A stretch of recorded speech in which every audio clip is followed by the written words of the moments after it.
자, 이번에 이제 볼 게 이제 주자 이기 이혼론인데요. 이 주자 이기 이혼론은 이제 장제 이제 기이혼론이나 정의 정원의 이 이혼론을 이제 합쳐가지고 만들어놨어. 이기 이혼론. 그 이기 이혼론의 이제 구조는 제가 이제 그 한국사 할 때 이항 이의사상 할 때 좀 얘기를 했을 거예요. 그래서 그 이 세상 이와 기도 이제 설명하고 모든 걸 다 심성론이라든지 그다음에 하위관이라든지 이런 것들 다 설명을 한다고 했죠. 자, 그 내용을 보면요.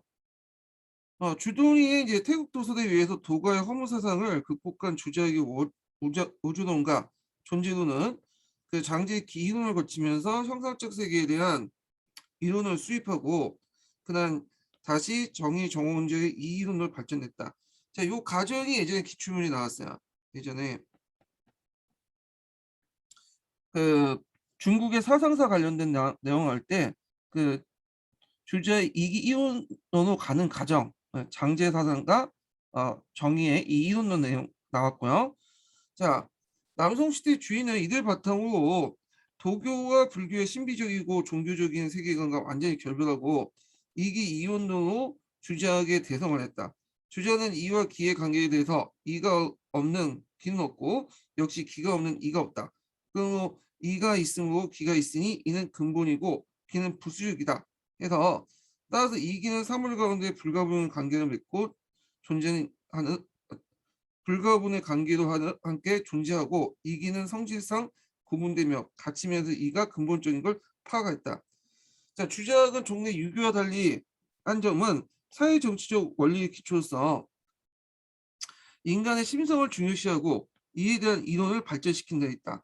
이는 맹자의 선서설과 순주의 선학설에 대한 송대 사대의 지식인 등은 이 양설을 부정하고 주자는 장제가 말한 선천의 성과, 그러니까 이제 인간의 본성과 기지의 성, 구체적 인간성 구별과 정의의 어떤 성질리를 수용하여 신의 주체가 심이며 심의 보초가 성이며 그 성의 용과 정이라고 한다. 네, 이건 뭐 이거는 뭐 심이 성과 정으로 나눠져 있고 성은 사단이요 칠정은 그 실정 실종은 그 사단과 정으로 나눠져 있고 그 다음에 이제 그 사단과 칠정 그리고 사단이 이고 칠정이 기다 뭐 이런 내용이에요.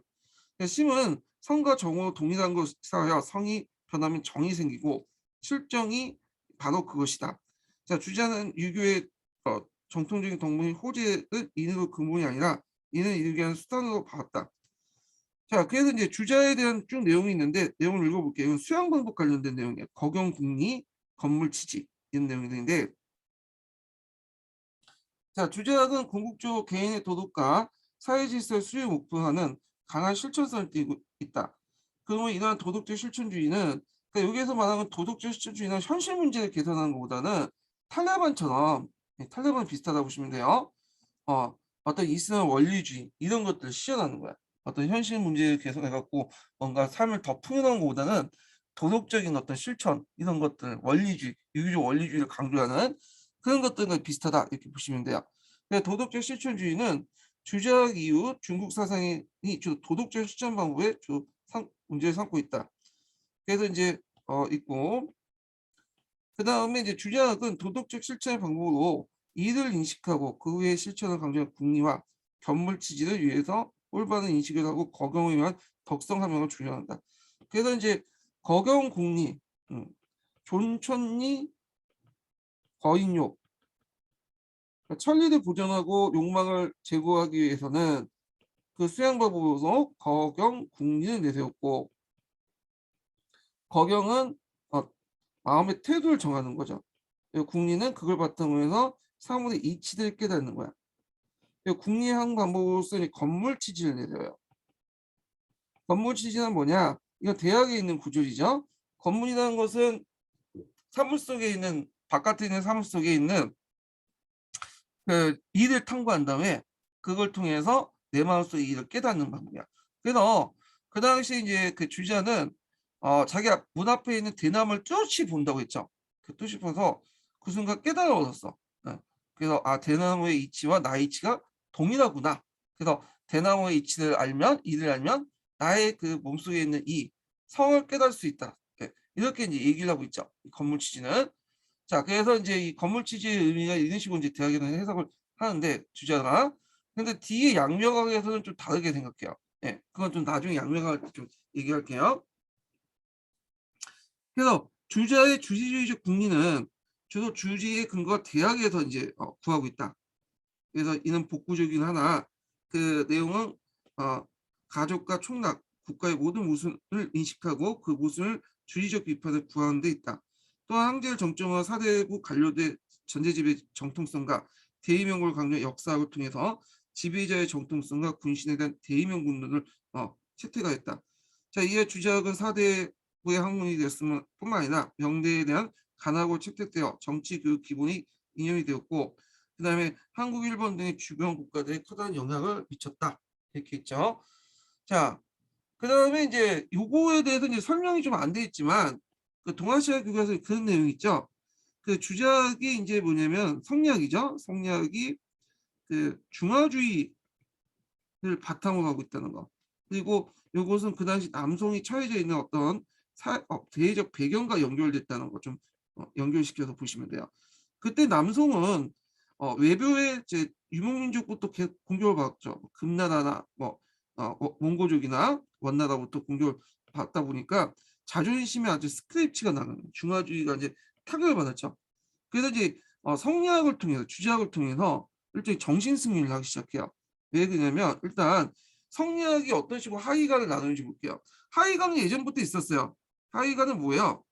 네, 자신은 중앙을 보고 나머지 사람들 다 오랑캐도 보죠. 남만 북저 뭐 서용 이렇게 동이동. 그래서 좀 낮춰 그 뭐냐 봤는데 이걸 주작을 통해서 이제 뭐냐면 어떻게 돼요? 그걸 좀 뭐냐면 합리화시킨 거야. 성리학을 통해서. 성리학에서는 모두 이와 기를 가지고 설명한다고 했죠. 그래서 이는 다 보편적으로 다 들어가 있어.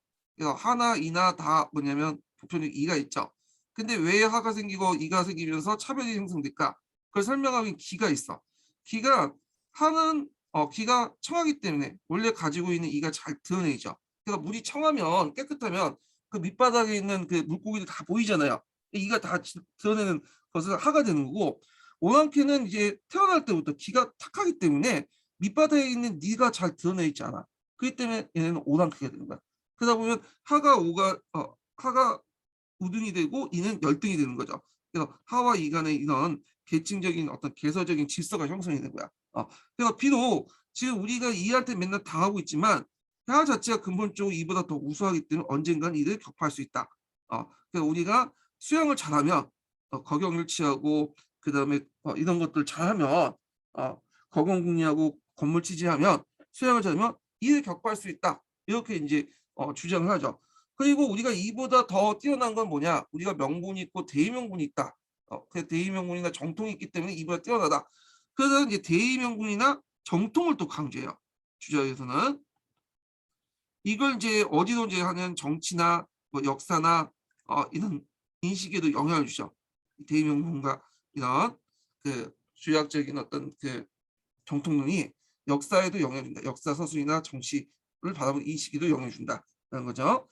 그래서 이제 중화주의의 어떤 상처를 그런 성리학을 통해서 극복하려고 했고 하이가를 성리학을 통해서 해석하고 한을 강조하는 과정에서 이의 차별성을 강조하는 과정에서 정통 대의명분이나 정통성을 강조하면서 역사나 정치에도 그게 영향을 줬다. 이런 것도 기억을 해두시면 될 것 같아요. 그러다 보니까 주자는 역사에서 대의명분, 정통론을 강조하다 보니까 누구를 강조하는 거야? 삼국지에서 유비를 강조하죠. 자, 그 다음에 이제 관련된 내용을 또 볼게요. 주자에 대한 비판 이렇게 있는데, 자, 송대 주자에 대한 비판은 양대 계통이 있다. 그 하나는 주자의 이기 이론론에 대한 대해서 이제 육구형 같은 사상적 비판이고 단학만 주자가 학문적으로 이질적인 성격을 지고 있는 경제 사공학파의 비판이다. 자, 육구론의 사상적 비판은 이제 이기 이론론 그러니까 비판하고 주로 이제 성증리가 아니라 심증리를 강조하죠. 이 사람은요. 이게 후에 이제 양명학의 선구 주자가 됐고 이 사람이 그다음 경세사공학파 같은 경우에는 이 사람들은 이제 뭐냐면 앞에서 얘기하는 이제 주작이나 이런 것들은 다 뭐예요? 유교 윤리적인 문제란 거야. 윤리적 문제보다는 제일 중요한 게 경세적 문제다. 네. 그래서 현실적인 어떤 문제를 해결해야지 무슨 마음의 수양이니 이런 것을 관념적이고 어떤 이런 것들 주장하면 안 된다. 이런 것들 강조를 하죠.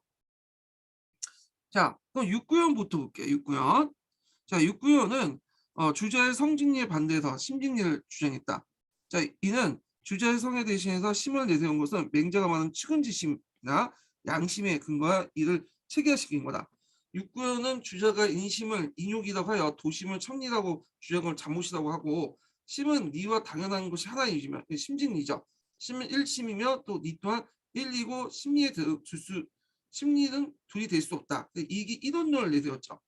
자, 그래서 그 또는 주제 건물 취지의 궁리에 반대하면서 양지론, 지금 마음속에 내재되는 도덕적 충동을 강조했다. 그래서 이걸 치양지설이라고 하는데 요거는 육구연은 그 관련된 내용은 나중에 제가 양명학 때 좀 얘기를 할게요. 요 부분은요. 그래서 이제 양명학에 영향을 줬다. 왕수인하고. 물론 왕수인하고 육구연하고 좀 차이점도 있긴 있어요. 요 부분은 뒤에 이제 양명학 때 좀 자세히 좀 설명을 해드리겠습니다. 자, 그 다음에 두 번째로는 경세사공주의 학파죠. 경세사공주의. 자, 얘네들 입장 때는 이런 그 앞에 이제 주자나 이런 그 정의, 정오나 장제나 다 헛소리 하고 있는 거야. 이건 관념적이고 윤리적인 거고 현실에 별 도움이 안 된다. 이게 본뜻은 경세적인 것도 있다. 그래서 이제 이렇게 이제 주장을 했던 건데 이것도 송학의 일파예요. 예, 근데 이제 그 송학의 큰 비중을 차지하지 않고 좀 이제 한 부류라고 보시면 돼요. 소수파 이렇게 보시면 되는데 자, 이들의 출발은 이제 경력시대에 정학인 이단인 호원 범중으로부터 시작되어 신법을 실시하여 왕왕사를 거쳐 남성시대의 영강학파라고 이르는 경세가들이다. 그래서 이들의 다른 학파명은 영강학파예요. 예. 자, 이들의 특성은 심성의 수역보다는 국가 경영이 있다. 국방 재정이나 민생 안전 같은 경세적인 문제에 있어요. 정치와 사회적 문제에 주된 관심을 쏟고 있고 남성 시대 때 경세주의자들은 주자를 옹호하는 입장을 취했으나 염적에 이르러서는 주자에게 대해 전문적인 비판을 가했다. 또 영가학파 대표격인 직량도 주자의 이기론을 반대하면서 도기이론론을 내세우면서 주자의 도덕주의 역사를 반대했다. 특히 직량은 도는 주자가 말한 도덕적 원리가 아니라 각 시대 정치가에 위한 국력의 충실, 민생 안정 등 정치적 성과를 얘기하며 이걸 사공이라고 했다. 또 설계서도 제 직량 같은 의리일치론가를 내세워 동과 기는 분리된 것이 아니라 형기 안에 도가 존재하고 있고 이 말은 물질 속에 도가 있다는 물질을 강조하는 거, 경제를 강조하고 자 이는 이후 이기론적 사상적인 어떤 근거를 제시했다. 즉 특히 이제 영가파의 영적은 태국도설이 분명하고 비현실적인 주장을 비난하면서 주도니와 전위사상을 불교 도교의 영향까지도 혹평했다. 그때 경세적 입장에서 경서를 해석하고 이지의 중요성, 그러니까 물질의 중요성, 경제의 중요성을 강조했다. 이런 것들이죠. 자, 그래서 이제 이런 내용도 있고요. 그 다음에 이제 그 내용들 관련된 내용들을 잠깐만요. 한의 중에서 한번 또 읽어보죠. 222페이지. 에어컨 바람이 너무 차가지고 껐다 시작할게요. 네.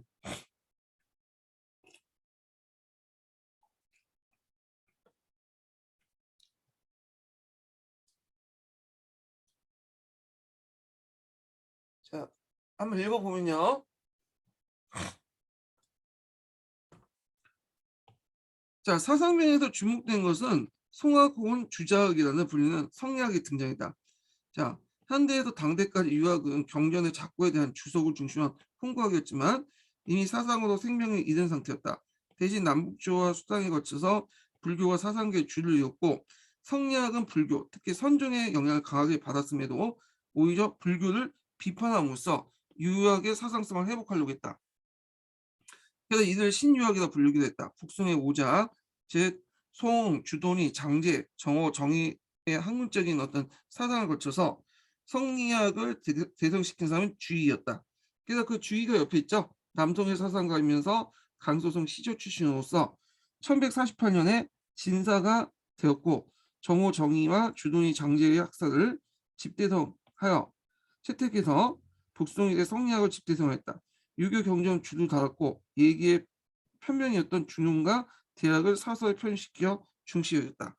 자, 성리학은 자연과 인간 세계를 일견하는 철학적 기초를 갖는 유학 중에서 가장 체계적인 이론이며 그 핵심은 형이상적 이기론에 있다. 자, 성리학에서는 자연계와 인간계의 여러 존재의 근원이 되는 것을 절대불변의 초월적 천리이고 그 천리가 개별적인 존재가 내재된 천연지성이라고 하고요. 자, 이러한 성과 이에 기초한 인간은 본래 긍정적인 존재였지만 개인의 인욕과 기질성에 의해서 혼탁해진 상태였다. 자, 그래서 이든 이 기를 없애고 천연지성으로 이게 뭐야? 예. 그러니까 기를 없애고라는 말이죠. 기를 없애고 천연지성으로 돌아가는 것이 이도 돌아가는 것이 인간의 기인한 것을 이들의 논리였다. 자, 이를 위해서 이제 탐구 건물 취지가 있죠. 그래서 이 건물 취지는 이제 필요하다. 그래서 이제 이 내용도 있는데 이건 각자 읽어보시고 뒤에 넘어가서 이제 그 다음 단락 볼게요. 자, 성리학은 당시 송대의 이제 새로운 지배층으로 등장한 사대부의 통치 이념이기도 했으며 송조에 건립된 전제적 황제권의 지배 질서를 지탱해주는 체제 교화이기도 했다. 송조의 적극적인 문화 정책으로 인해 유교적 소양을 지닌 독서인층이 등장했는데 이들 사대부는 관료의 예비군 역할을 담당하면서 한편으로 개인의 자각을 통해서 천하에 대한 책임의식을 가지게 되었다. 도덕과 정치를 동일한 것으로 보았기 때문에 현실 정치에서 실현하기 어려운 이상주의 측면과 엄격한 도덕적 윤리성에 의해서 남성 때 정쟁의 와중에서 위약으로 탄압받기도 했다. 그러나 명청시대 때 이르기까지 체제 교학으로서 자리 잡으면서 동아시아 여러 국가에서도 전파되어 공인된 교학으로서 역할을 담당했다. 이렇게 했고요. 자, 그 다음에 이제 다시 넘어가서 개론을 보자. 불교와 이제 도교의 이제 새로운 변화를 볼게요. 자, 위진남북조 시대와 이제 수당 시대 때는 중국 불교의 황금 시대였죠. 그것은 이세의 지배계층 귀족이기 때문입니다. 자, 귀족계층은 정치에 대한 관심이 적고 반대로 예술이나 종교에 심취하면서 국가나 민족보다는 개인의 편안과 사회에 대한 관심이 많았기 때문이다. 송대에 들어오면서 귀족계층이 몰락하고 서민세가 출현되면서 사회가 복잡해졌다. 따라서 관리들이 해결할 어려운 문제들이 많이 나타나게 되자 종교 문제보다는 현실 문제, 당면 문제를 해결할 관심을 쏟게 되었다. 자, 이러한 문제 의식은 송대 사대부하고 종교적 인간에서 정치적 인간으로 되돌아오게 했다. 그러자 송대 사대부들은 개인과 인간의 구원만 바라며 국가의 현실 문제에 무관심한 불교를 배척하고 치국 평천화를 주장하면서 유교 복귀하게 됐다. 특히 당말 무종의 폐불과 후주의 세종의 국가 불교 탄압으로 불교는 심한 타격을 받았다. 따라서 불교계는 차츰 국가의 보호하는 의존하는 호국불교, 귀족불교의 성격을 벗어나 대중불교의 성격을 띠고 있다. 그러나 불교의 호국적 성격으로 인해 5대 19개 강남 지역에서는 국가의 보호하는 불교 도시가 번창하게 됐다. 특히 오호에서는 승려 왕사를 받들고 인도의 아쇼카 왕의 고사를 본따서 각지에 8만 4천의 탑을 세우니 강남의 불교가 발전하게 됐다. 자, 송나라 태조도 불교의 보호 나서 하북 지역에 항폐화된 사원을 중수했고 민간인들의 승려가 되는 걸 적극 장려함과 아울러 인도에 구법을 하도록 하였으며 대장경의 간행도 대사업을 추진했다. 다음 태종 때도 역경 정포원을 설치해서 불교를 출판하기도 하고 창영에게 송고순정과 대송승사적을 편찬시켰다. 송초는 이렇게 불교 보호 정책으로 진종시대까지 승려가 45만 명이 되었고 그 다음에 불교의 세속화가 가속화되었다. 자, 이리야 승리 도사는 돈을 가지고 사원을 구입하고 무의도시가 무능한 승려가 증가되게 되고 사원도 부호의 관리와 구복과 공도의 기능 공동사체되었다. 자, 그래도 이제 이렇게 이제 그 내용들에서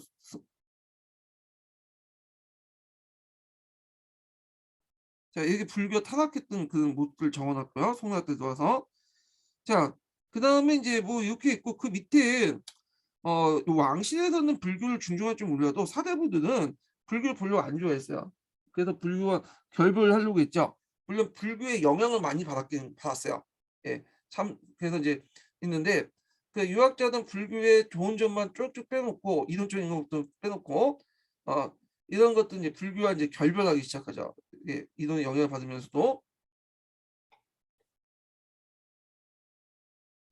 자, 송대 유명한 정치가나 유학자들은 불교 특히 선종의 심오한 원리에 대한 깊은 관심을 지니고 있었으며 그 결과 선종의 사상이 성리학에 큰 영향을 줬다. 그래서 이제 그 관련된 내용을 쭉 읽어보시면 되고요. 그다음에 이제 미륵불 강림 사상이 있어요. 그래서 송나라 때도 이게 이제 그 미륵불 강림 사상하고 그다음에 그 이런 농민운동이 서로 농민 반란들이 결합되는 경우가 많았거든요. 이건 뭐 송나라 때뿐만 아니라 그 후에 이제 왕조들도 그렇게 이제 그런 모습들이 많이 보이고요. 그다음에 한국이나 뭐 일본도 그 미륵불이 이제 좀 뭐냐면 민중 반란하고 또 연계되는 것들이 많이 나타나요. 왜냐하면 미륵불이라는 것들이 나타나서 세상을 구원을 해주겠다는 그런 관념들이 이런 것들이 널리 확산되면서 이제 이런 것들이 나타나는데 자, 그 내용도 한번 읽어볼게요. 자, 불교의 대중화는 대중의 정치와 사회에 대한 인식을 확대시켰고 특히 미륵불 강림과 중세 구제 사상으로 종교 운동이 빈번히 일어났다. 지방에서 민간 신앙과 결부된 종교 폭동이 일어나 이면에는 미륵 하생을 지칭한 그런 농민과 불교 자비를 근거로 불교 대중화가 서로 결합된 결과로 나타난 종교 운동이다. 자, 도교도 이제 송대에 발전됐는데 불교에 비해서 종교 깊이가 좀 떨어지죠. 도교는. 태조 때 이제 불교와 도교의 관계를 불손도로 정했어요. 그러니까 먼저 부처가 1이고 그다음에 2가 이제 도교죠. 진종 시대 때는 이제 제상 왕후양가 도교연구가 그 왕후양가 도교연구가 장궁방 장자양 등이 도교가 점차 교리에 대한 이론적 무장을 강화시켜 나갔는데 그래갖고 이제 송 때부터는 점점 이제 금송원 뭐 이렇게 하면서 이제 새로운 신도교가 등장하죠. 그래서 이제 대표적인 신도교가 이제 전진교라는 건데 전진교, 상교일치, 유교, 불교, 도교, 상교일치 등이 등장하는데 자, 이 전진교는 이제 특징이 뭐냐면 이런 신도교들의 특징은 예전에 한번 얘기했을 거예요. 이론화되기 시작해요. 그래서 종전에 주술화된 어떤 것들 미신적인 요소들이 탈피되고 이론화되기 시작했다, 체계화되기 시작했다 이런 게 특징이에요. 자, 그래서 이제 한번 내용을 좀 볼게요. 남성으로 넘어가죠.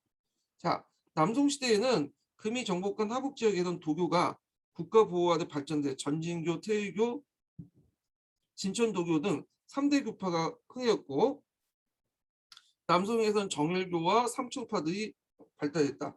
당시의 종교적 특징은 불교와 도교가 서로 사상적 융합되어 유교와 종교적 일치성을 추구했다. 자, 이런 경향은 전진교에서 현저히 나타나는데 천진교 개조였던 구척이가 있어요. 왕중형이냐? 예, 구척이는 뒤에 나타난 사람이고 왕중형은 유교의 호경과 도교의 도덕경 그리고 불교의 반야신경을 융합하여 대중에게 설법하면서 이들 상교의 조화를 제창했다. 자성과 수양을 중시하는 전진교는 후계자인 마다양과 구척이 등을 이어지면서 명청시대의 종교로 발전했다. 요 구척이 한 번씩 들어봤죠, 이 사람. 예. 그래서 그 무역 소설에 자주 나오더라고. 예. 구척이가 나오고 막 그 싸움도 되게 잘해요. 예. 근데 실제 싸움이 잘하는 게 아니라 그 소설 속의 싸움 되게 잘하죠. 온갖 무술 막 하고 그렇게 했는데 근데 뭐 실제로 구척이가 그렇게 싸움을 잘하는 건 아니고 실제로 이제 아까 이제 전진교를 학대 발전시켰던 사람이 구척이에요. 예. 그래서 대표적인 사람이니까 외워두시는 것도 좋을 것 같아요. 자, 그 다음에 이제 송대 문학의 사상 새로운 발전 이렇게 했는데 일단은 이건 중요한 내용들만 볼게요. 이거는 일단 당나라 시문이 발달됐죠. 송대는 산문이 발달됐어. 특히 이제 사가 발달됐죠. 유행 가사인 사가. 예. 자, 그 다음에 이제 요 밑에 보면 이제 한나라의 예전에 고문으로 부흥하자. 그래서 사륙 병력체나 이런 것도 버리고 그리고 뭐 당대처럼 뭐 급자마나 뭐 운을 거치고 이렇게 하지 말자. 이건 이제 당송 8대가 고문 부흥운동 이런 것들 이제 근데 고문 부흥운동의 대표적인 사람이 그 뭐냐면 당송 8대가잖아요. 한번 읽어볼게요. 자, 송대는 고문 부흥의 추세에 따라서 형식에 치우친 율문이나 시문보다도 강경한 문장이 발달했다. 고문은 이제 그 한대의 산문체로서 남북주의 운문체와 당대의 신문체를 같이 구절마다 글자 수와 운을 맞추지 않고 자유롭게 표현하는 문체를 말하는데 구양수, 준공, 왕한성, 소순, 소식, 소철 같은 산문의 대가로 활약하여 당대 한유와 유종과 함께 당송팔대가 알려졌다. 특히 구양수는 한유의 문장을 사속하면서 그 송대 문장의 대가가 되었고 고문 부운동을 앞장섰다.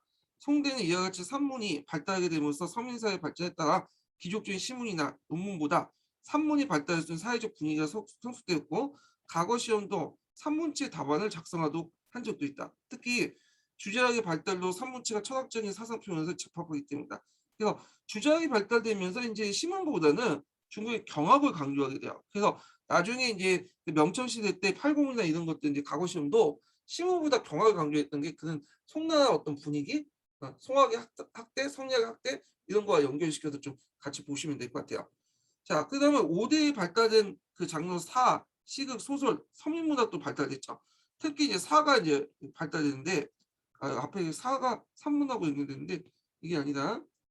이건 별도예요. 예. 자, 사, 시곡, 소설 등이 있는데 특히 사가 발달돼 소문.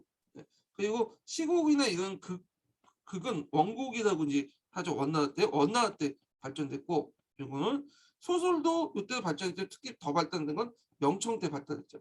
대표 장르예요. 그렇지만 하여튼 송나라 때는 요게 있어졌고 여기 이제 사나 시곡이나 소설 같은 것들이 많이 지어졌고 특히 이제 사가 발달됐다 이렇게 보시면 돼요.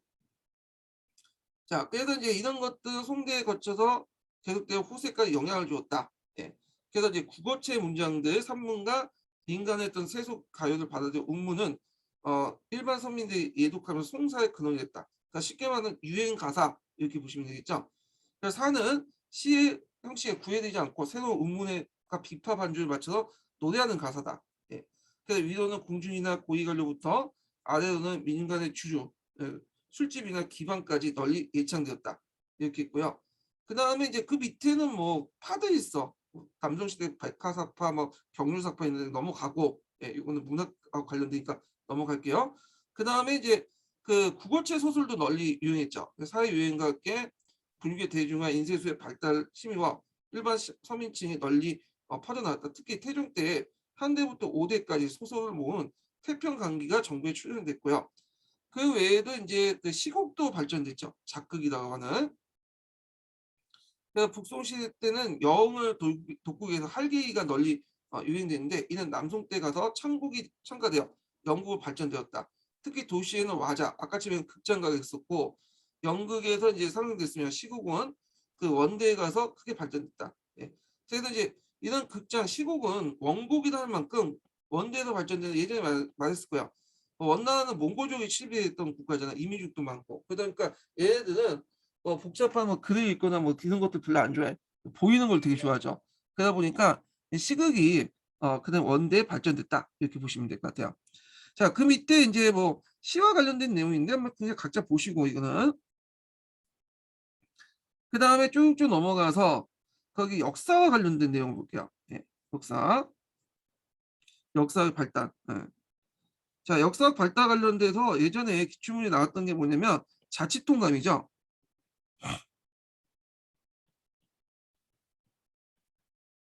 자치통감이고 그다음에 자치통감을 강목제로 다시 편찬한 통감 강목 주의에. 예. 그다음에 이제 한번 또 전 시간에 얘기한 것처럼 그다음에 기사본말제도 만들었죠. 그래서 그다음 통감 기사본말 원추에 이런 것들이 이제 예전에 시험문이 나왔죠. 그래서 나올 가능성이 많아요. 이 부분이. 자, 그리고 이제 한번 관련된 내용 한번 읽어볼게요.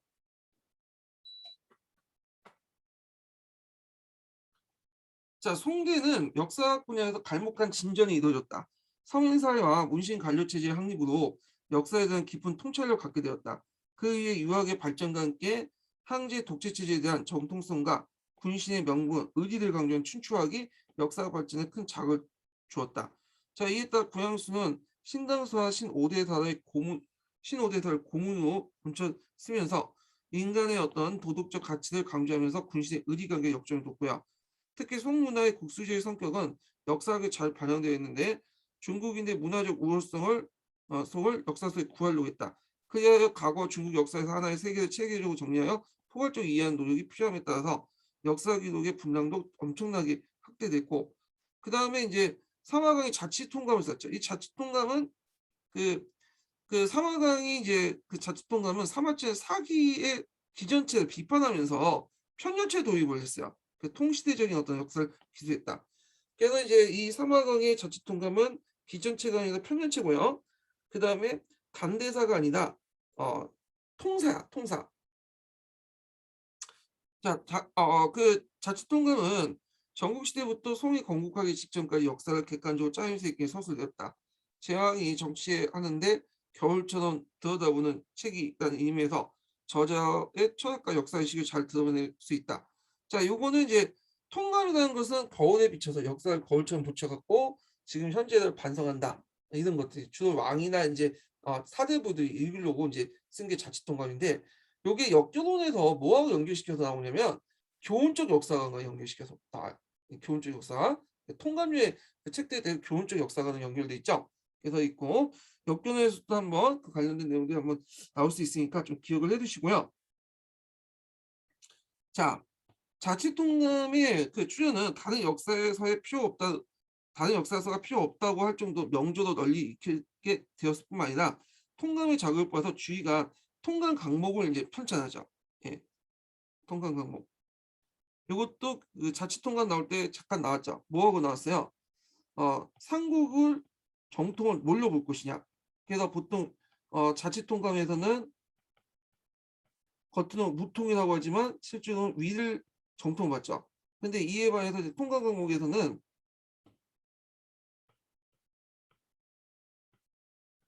어디를 정통받죠? 촉한을 정통받죠. 촉한 정통에 따라서. 그래서 그 관련된 내용을 좀 얘기를 했을 거예요. 이 부분은. 자, 그래서 이 책은 자치통감의 방대한 이제 내용 중에 도덕적 가치가 높은 것을 선발해서 요약한 것인데, 그래서 이제 큰 글씨, 도덕적 가치가 높은 글씨는 그 뭐냐면 갑자기 강이라고 하고, 작은 글씨는 목이라고 하죠. 그래서 이렇게 나누는 것 자체가 이미 성리학적 가치관에 따라서 윤리관에 따라서 편찬했던 거야. 예. 자, 그래서 요거 좀 기억을 해두시고, 그 역사적 사실의 가치 기준을 잘 선별하여 사실 판단의 기준을 도덕성에 두었다. 자, 원추가 통감 기사본말처 최초의 기사본말을 썼죠. 그래서 이것은 기전체와 평균체가 아닌 사건 중심의 서술은 새로운 사체로 주목된다. 그래서 이 원추의 통감 기사본말도 외워두세요.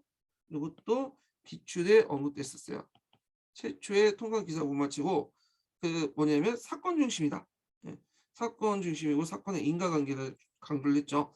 자, 요거는 이제 우리나라하고 연결된 연료실 기술 있죠. 이궁이의 연료실 기술도 이렇게 이제 사건 중심의 어떤 그 기사 본말치죠. 요거 연결시켜서 보시고요. 그 다음에 이제 남성의 이도에 그 속자치통감 장편이 편찬됐는데 이 책은 자치통감이 5대까지 기소한 것을 계속해서 북송할 때 역사를 객관적으로 서술했기 때문에 사회적 가치가 매우 높다. 그래갖고 5대까지 했던 것을 좀 늘려가지고 속편을 만든 거야. 예. 그래서 여기 보시면 알겠지만 이 자칫 통감이 상당히 잘 만들어졌어요. 그러다 보니까 이제 여러 버전을 만들어진 거죠. 통감공도 만들어주고 통감 기사본말도 만들어주고 속자칫 통감 장편도 만들어주고요. 예. 그러니까 제도사는 당나라 두의 통전에 이어서 정치의 통지. 예전에 한번 정초에 대해 통지에 대해서 한번 얘기를 했죠. 예. 요거 예전에 기출문제 나왔고, 이 통지는 제일 잘 된 게 락이에요. 락. 그래서 각각의 분야사들 이런 것들을 이제 문물들 정리한 락이 있는데, 요게 이제 시험 문제 나왔으니까 기억을 해두시고, 그다음 마달님의 통고가 있죠. 네. 문헌 통고가 편찬됐다. 이걸 삼통이라고 하죠. 통전, 통지, 문헌 통고. 예. 그래서 삼통 쓰다음에 이거 쓰시면 돼요. 다 제도사와 관련된 거예요. 제도사와. 그 다음에 왕언니 같은 왕언니 옥회는 백과사전 성격을 띈 명조이다. 자, 역사 지휘소는 뭐 태평항옥이 원평 구역지 같은 거 편찬됐고, 그다음 그 황제의 정치를 참고하기 위해서 태평 어람, 태평 강기, 문헌영화, 책보원기 이런 4대 백과사전을 펼쳐냈어요. 요거는 역사책에서 좀 많이 나와요. 우리 한국사라든지 중국사 공부할 때 여기에 내용 중에 역사 관련 내용들이 많거든요. 그래서 역사서도 많이 사용돼요. 이런 백과사전은.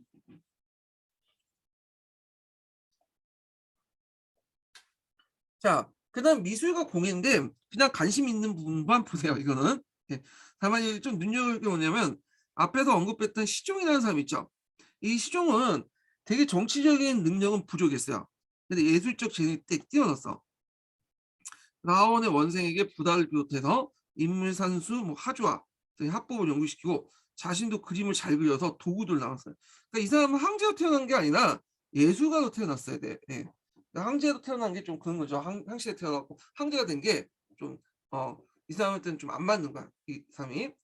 자, 그리고 이제 그 사람은 또 옛그림을 수집 정리해서 선화화보를 천찬했다. 예, 뭐 이런 내용이 있고요. 그다음에 문이나 관련된 내용인데 한번 각자 읽어보시고 그다음에 이제 그 북송 말기 때 장택단이라는 사람이 수도 변경 시까지로 유명한 청명제를 그린 모습 있죠. 이게 청명상화도인데 그래서 청명제의 모습을 정밀 극명한 필주로 모사한 청명상화도가 유명하다. 도시 규모나 특히 이제 풍속도도 뛰어날 뿐만 아니라 그 당시의 도시 생활과 경제 활동의 귀중한 자료가 되었다. 자, 그래서 요거 내용 파악을 해두시고요. 그다음에 부다도 이제 많이 들려줬고 인문화도 만들어졌고 그런 것도 있고요. 자, 과학기술의 진보와 발명을 볼게요. 자, 송나라에서는 과학기술이 지금까지 이제 뛰어난 과학기술 작품들이 기구들이 만들어졌죠. 대표적인 게 나침판이라든지 그다음에 팔자 인쇄술. 그러니까 이제 여기 할자 인쇄술은 목판 인쇄술과 달라요. 판을 짜갖고 만든 게 아니라 할자를 만들어서 끼워 맞춘 식으로 인쇄를 하는 방법이죠. 자, 그 다음에 이제 나침반, 하약 이런 것들이 이제 송나라 때 만들어진 3대 발명품이고 거기다 이제 제주술까지 하면 중국의 4대 발명품이 되죠. 자, 한번 읽어볼게요.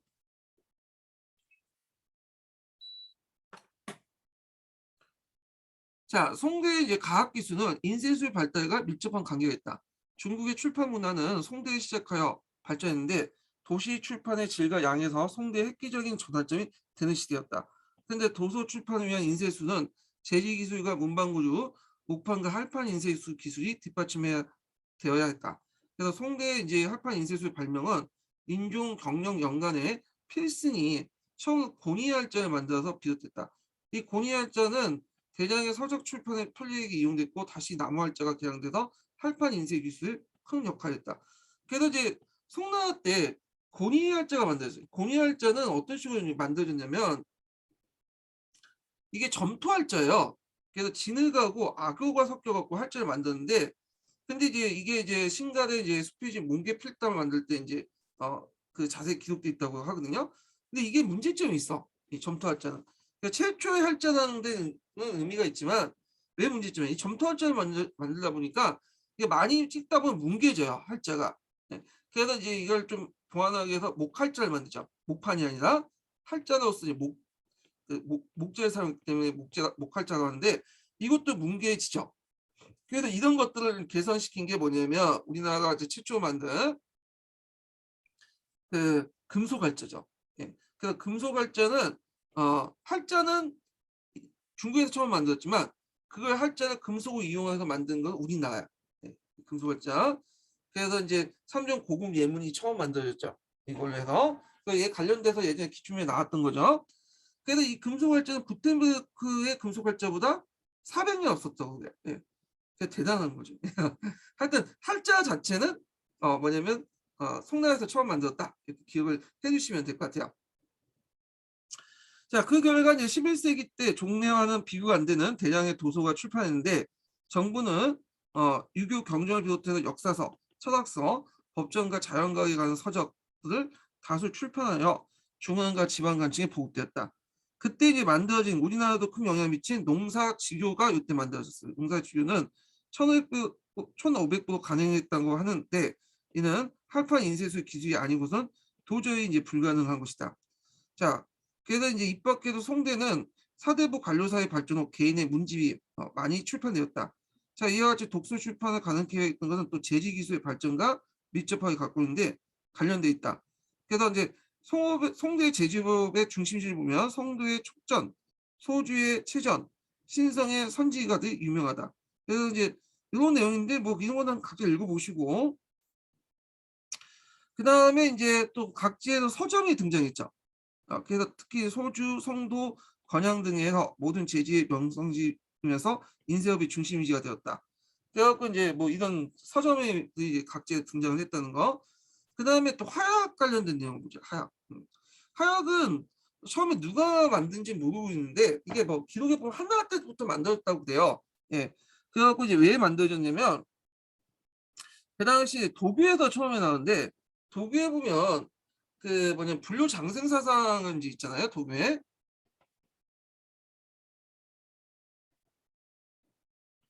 자, 그래서 이제 이런 것들을 한번 만들어 보려고 약을 만들려고 여러 가지 화학 제품들 뭐 이렇게 섞었어. 예.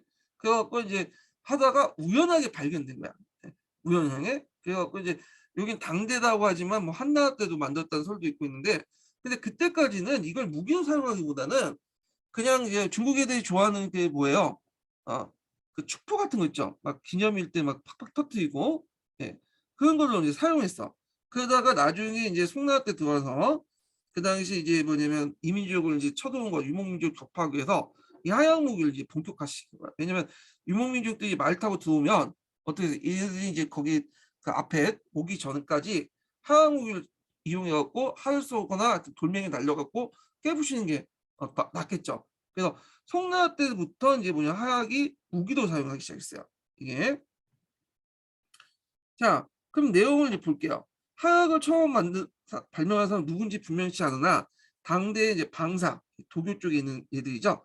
연금과 연단수의 실험하는 과정에서 원래 보통 연금수 하면 이제 금을 만드는 것만 생각하는데 그 금 외에도 불로 장생 사상 같은 것들이 그러니까 불로초를 만드는데 이용을 했어요. 또 그래서 하여튼 연단수의 실험 과정에서 유황과 초성, 목탄을 혼합해서 하약을 제조했다는 기록이 있으나 폭발력이 미약하고 하약을 만든 목적은 제작한 것이 아니다. 우연히 발견된 거죠.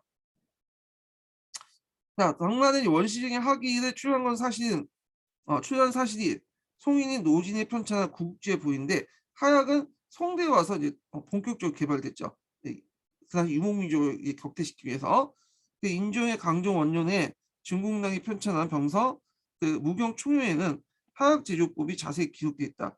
송대 하약은 기술적으로 대단히 뛰어났는데 그 이후로 금가 전쟁에서 하약이 사용됐고 중국에 발명된 하약은 13세기 이슬람을 공유해서 십자군 병사위에서 유럽에 전파되었다.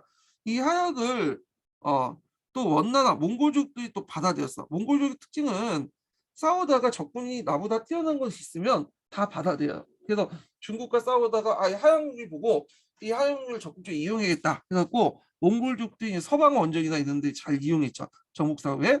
그래서 이것이 이제 중동을 거쳐서 서역으로 들어가게 돼요. 그런데 이제 그때까지 하양무기는 좀 약간 미비했어요. 왜냐면 그 뭐냐면 그 하약 연속 발사가 잘 안 돼갖고 그 당시 하약을 쏠 때는 하나하나 쟁기고 하약을 쟁기고 나서 쏘고 하다 보니까 발사 속도가 느리죠. 그러다 보니까 이제 하약이 쏘기 전에 총을 쏘거나 대포를 쏘기 전에 이미 그 앞에 적이 오는 거야. 그러다 보니까 총이나 대포는 이제 그 당시는 부수적이었고요. 실제로 창이나 검, 활이 더 빨랐어요. 속도는. 그래서 총이나 대포나 이런 것들은 부수적으로 사용했고 이게 이제 본격화하게 사용되기 시작한 것은 언제든 16세기, 17세기 이후죠. 서양이 이제 자기들끼리 치고받고 싸우면서 하양무기를 발달시켰잖아요. 그래서 오히려 이제 하양무기는 동양이 만들어졌지만 중국에서 만들어졌지만 오히려 이제 역수출돼 가지고 이제 그 16, 17세기 이후부터는 그 당시 이제 그 발달된 서양 학위가 이제 다시 들어오게 되죠. 예.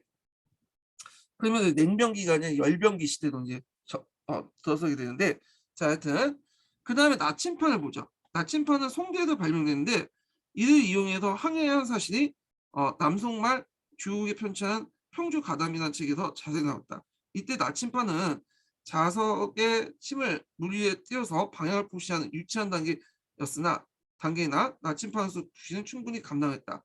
게다가 할자 활약, 나침판, 한대 체류의 자지법과 더불어 중국의 이제 4대 방문품으로 꼽히게 된다. 여기 밑에 이제 철생산 방법이 나오네요. 요거. 네. 그럼 요거 밑에 볼게요. 또 한편 송대 과학기술에서 획기적인 발전을 이룬 것은 제철 기술이다.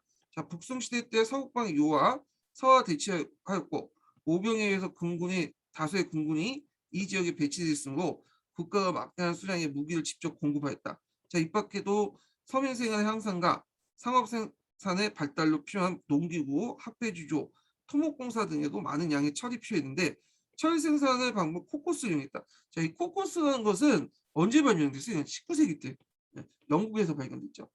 영국에서 그러니까 산업혁명 시기 때 이제 그 철에 석탄을 사용하면서 이 코코스가 발견됐는데 근데 이것이 이때는 언제 발견되면 11세기 때 발견됩니다. 몇백 년 차이에요. 거의 800년 차이죠. 그만큼 중국의 문화가 중국의 과학기술이 발달됐다는 거예요. 그만큼 서양보다. 그래서 철 생산 방법에서 그 당시 코코스를 이용해서 철강선에서 철을 추출했다. 또한 선철과 단철을 함께 용이하는 방법과 냉각 산화된 송풍에서 탄소와 직접 제거하는 방법으로 강철을 제조했는데 이러한 제철 기술은 유럽을 훨씬 능가하는 선진 기술이었다. 그 당시에 유럽들은 이걸 생각하지 못했죠. 뭐 유럽은 그 당시 중세 시대였고 상당히 좀 낙후된 시대였죠. 자, 그다음 의학 분야에서는 이미 신체 해부가 실시되어 해부학이 체계화됐고 질병의 원인과 치료에 대한 연구 방법이 개발되었다. 한편 약학도 큰 발전을 이루어 체계적인 약전의 이제 출판으로 제약 기술의 어떤 그 과학적 정리가 이루어졌다. 뭐 이렇게 이제 봤고요. 그 다음에 이제 유목국가로 넘어가죠. 네, 드디어 이제 유목국가 거의 이제 중국산이 50% 이제 다 했어요. 야, 그래서 이제 유목국가로 넘어가는데 이제 좀 보면